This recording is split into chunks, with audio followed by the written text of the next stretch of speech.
চলে এসেছি বেশ কিছুদিন পরে আবার একটা ভিডিও নিয়ে। আশা করি সবাই ভালো আছেন। আজকে দেখাবো কাতলা মাছ দিয়ে আলু ফুলকপির ঝোল।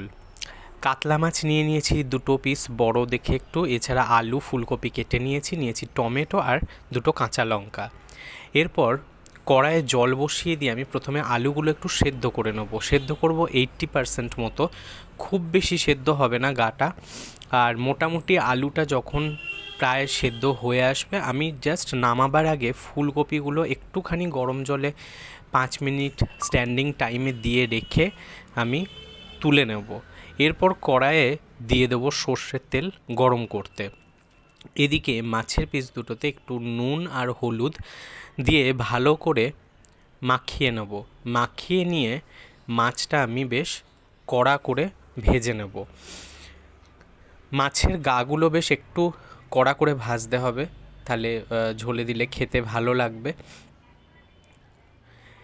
মাছটা ভালো করে ভেজে নিয়ে তারপর আমি বাকি রান্নাটার দিকে এগোবো।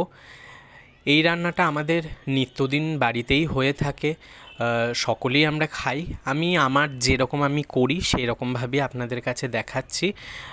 এটা শীতকালে এই ফুলকপি দিয়ে আলু দিয়ে মাছের ঝোল খেতে খুবই ভালো লাগে। এরপর আমার ভাজা হয়ে গেছে, মাছটা আমি তুলে রেখে দিয়েছি। আমি ওই তেলেতেই দিয়ে দেবো ফুলকপিটা দিয়ে ভালো করে আমি ফুলকপিটাকে ভেজে নেব। ফুলকপিটা বেশ গাগুলো এরকম লাল লাল ভাজা হলে, বেশ একটু নরম হয়ে গেলে ফুলকপিটা তুলে নিয়ে কড়াইয়ে দিয়ে দেবো পরিমাণ মতো সাদা তেল। আমি সর্ষের তেলে ভাজলাম, কিন্তু এখন রান্নাটা আমি সাদা তেলেই করব। সাদা তেল দিয়ে, সর্ষের তেলেও করতে পারেন আপনারা।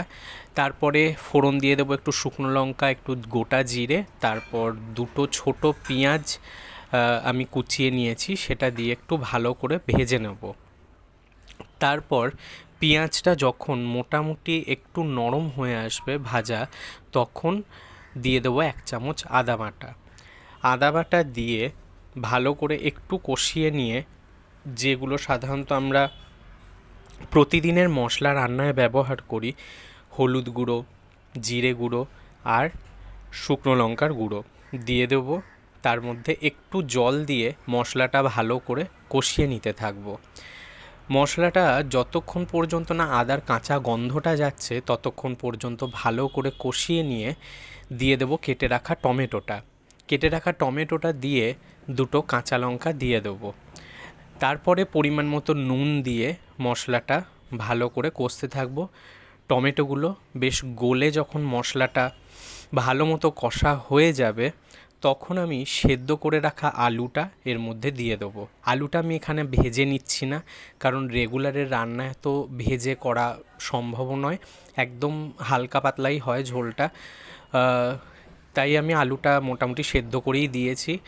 আর এইদিকে আমার মশলাটা প্রায় কষা হয়ে এসছে। আমি বাটিতে একটু গরম জল বসিয়ে দিয়েছিলাম। ওই গরম জলটা আমি এর মধ্যে এবার দিয়ে দেবো। তারপর গরম জলটা ভালো করে দিয়ে যখন ঝোল ফুটে উঠবে, তখন দিয়ে দেবো ভেজে রাখা ফুলকপিটা।